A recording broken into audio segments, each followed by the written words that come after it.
earlier, but I think we recovered. We certainly did. Up next, Eric Alper for this week's Music Notes. I'm David Cooper, and there he goes, Tony 5, who was live from London, England. Au revoir. Not what the English say traditionally. That's French. I think. Oh, okay. German? Yeah, German. Is it Thai? Might be.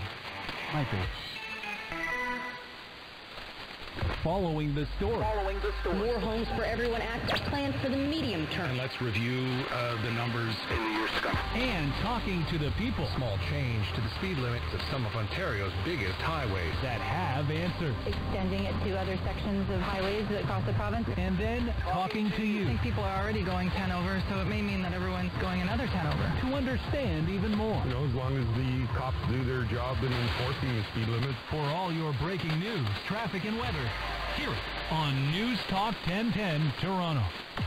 This is News Talk 1010 CFRB AM Toronto, a division of Bell Media and an iHeart radio station. From the National Newsroom of the Canadian Press, I'm Karen Rebo. Alberta's top court has ruled the federal government's environmental impact law is unconstitutional and is a threat to the division of powers in this country. The law allows Ottawa to consider the effects of new resource projects on a range of environmental and social issues, including climate change. But Alberta Premier Jason Kenney says the Prime Minister is not entitled to ignore the laws of the land.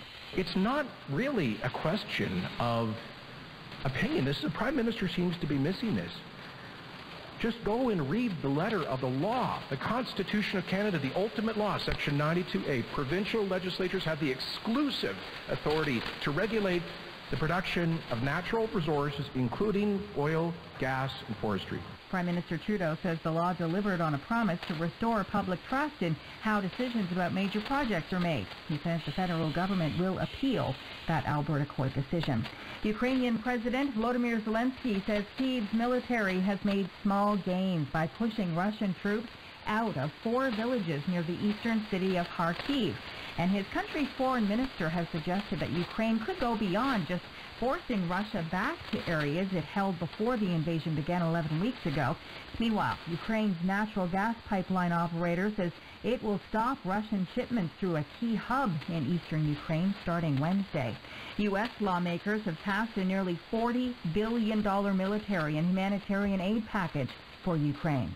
House Majority Leader Steny Hoyer saying the $40 billion in Ukrainian aid is about making sure Vladimir Putin's invasion fails. If he does not, every two-bit dictator in the world will take the lesson that we can do the same. Republicans and Democrats united in approving $40 billion for everything from weapons to refugee aid, the money that will help rebuild Ukraine. Andy Field, ABC News, Washington. An Edmonton man faces more than 100 charges after close to 700 reptiles and amphibians were found in a home after a house fire. Police say many of the reptiles and amphibians appeared to have seriously been neglected. Many had died before the blaze. A 31-year-old man is charged with 37 counts under the animal cruelty section of the Criminal Code. He's also charged with 89 counts under the Animal Protection Act of Alberta. According to StubHub, this could be the highest grossing summer for concerts of all time. Motley Crue, probably feeling good. According to StubHub, the band's tour with Def Leppard is the most in demand of the summer, the highest selling tour, and almost 3 times the total sales of the number 2 spot, Kenny Chesney. Country star Morgan Wallen is in 3rd, with Justin Bieber and Elton John rounding out the top 5. There are no women or female-fronted bands in the top 10. And of the top 10 acts, Paul McCartney has the highest average ticket price at $349. Jason Ingramson, ABC News, Hollywood. This is the Canadian Press. In Fort